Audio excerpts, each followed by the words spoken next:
necessity is the mother of invention. We're all familiar with that, and it's all totally true. But first you have to have the necessity. So we've been living in this wonderful moment going back to roughly 1945 when everything has been available on a global scale at global economies of scale. And that is what allowed, for example, the Germans to import all this natural gas from the Russian space and then play around with the green transition, even though they're not a windy or a sunny country. They tend to... Well, they flat out lie about their statistics. They only get about 9% of their electricity from green tech. They get more from lignite than they do from coal, more from coal from everything else combined, or that's remaining. No, they've spent a huge amount of money, and they've tested the technology to the limits. And for the rest of us to benefit from that has been great. But it's just wildly inappropriate technology for where they live.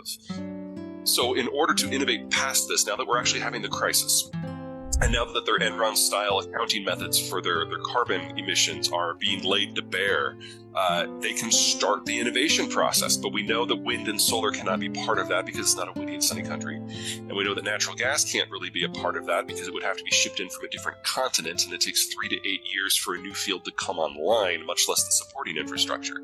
So their choices are very simply, in the short term, nuclear, coal, and lignite.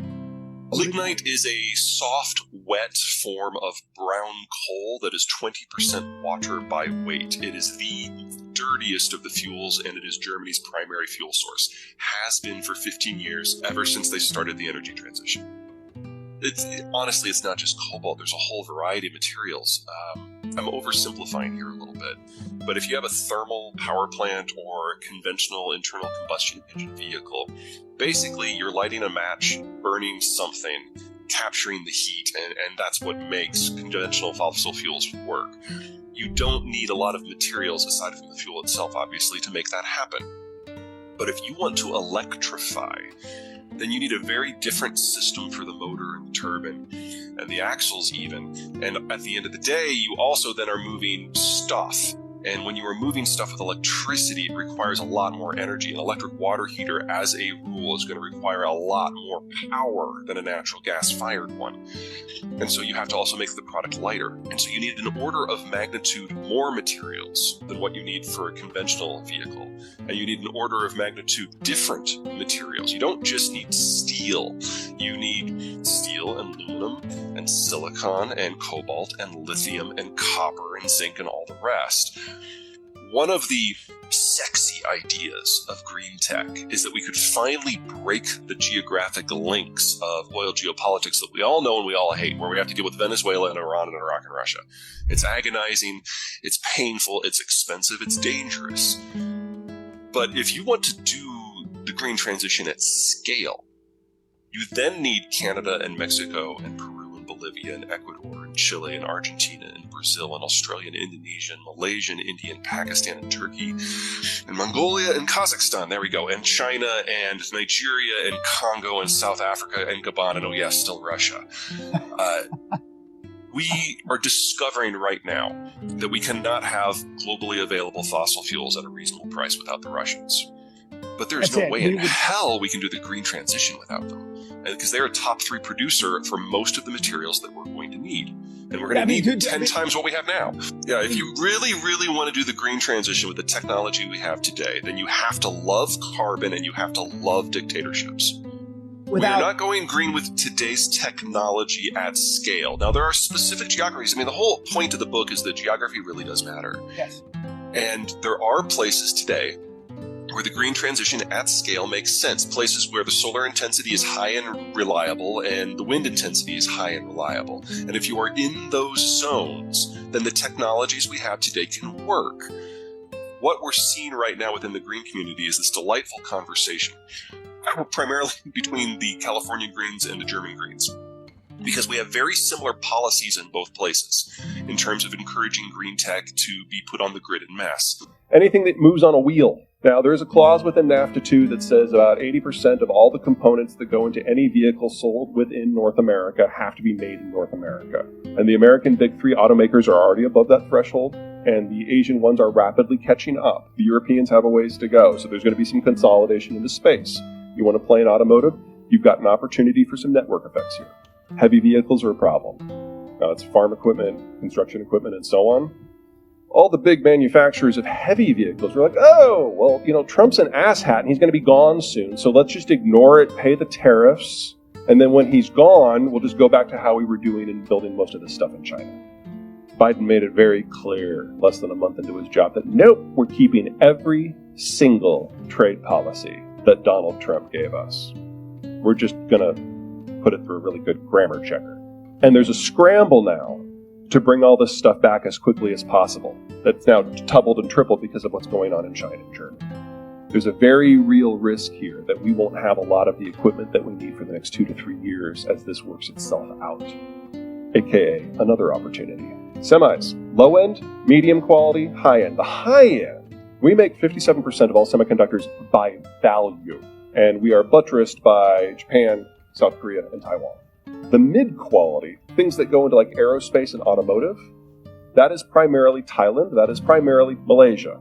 That's where our shortage is. The low end, the Internet of Things, your singing popcorn machine, that's exclusively made in China. That's the stuff that's going away. The problem is that the 20% of the global neon that doesn't come from Ukraine and Russia, it comes from China. So there's a risk here that the only chips we're going to be able to get a year from now are the ones that I would argue we don't really need.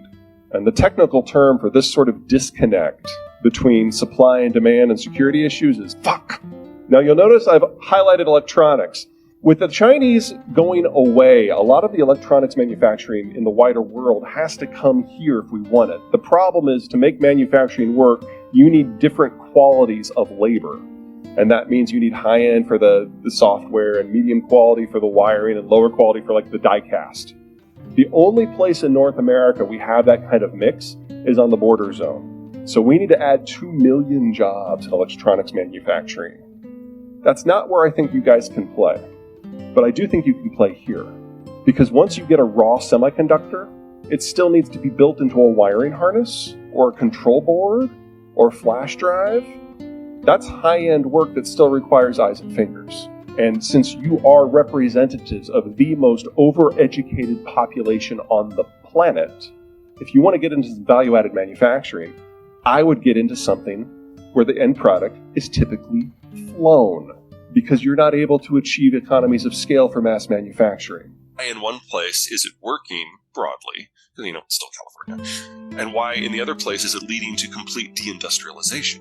Well, and the answer is basic geography. They should have had this conversation 15 years ago. But now that we're coming up against this wall of absolute shortages in all the materials that are needed, the green community is coming to the belated conclusion that they're going to have to choose where to do this, where it will actually work. And if you put up solar panels and wind turbines in Germany as a rule, you're drastically increasing your carbon footprint. Whereas if you put them in California, you're actually doing what in theory is supposed to happen. Now, it's turning into a knife fight because the blind ideologues refuse to admit that basic geography maybe has a role in this conversation. Here are our millennials, the people who will save us all. But wow, check out Japan and Germany. These are countries that have terminal demographic structures in the 80s. The German economic model was always going to collapse this decade. It was always going to happen. They were just going to run out of people. The Ukraine war is simply speeding it up. And check out China. That is the world's fastest aging worker base already. Faster than what happened during the Black Death. Faster aging. And we now know that that data is wrong. The Chinese are now admitting publicly, if grudgingly, that they overcounted their population by in excess of 100 million people. And all the missing millions would have been born since the one-child policy was adopted 40 years ago, meaning that the missing millions are all aged 40 and under. And that suggests that these yellow bars don't even exist. This is not a country in demographic decline. This is a country in the advanced stages of full national collapse. We do not have an economic theory as a species for what would make this work in the year 2030. They're almost gone, folks. Don't count on China or anything. Okay. Oh my God, thank God. Mexico is the healthiest demography, not just in the rich world, but in the advanced developing world. It's better than Brazil. It's better than Turkey or Indonesia or India. And courtesy of Donald Trump, we're bolted together at the hip because of NAFTA too. There are a lot of things about Trump I was not a fan of, in case that didn't shine through. NAFTA 2 was done brilliantly, and the hard work's behind us. It's already operationalized, it's already implemented, it's already ratified, and it's already showing up in the data. Here's some labor costs. These are a number of Southeast Asian countries that I think very fondly of. I think they're going to do very well in the world to come. Here are our Mexican partners right in the middle, very competitive, and here are the Chinese. If the preliminary data from this year proves true, and I think it will, by the end of this calendar year, Chinese labor on average will cost 3 times that of Mexican labor, but the Mexican laborer will have a better skill set. To give you an idea of just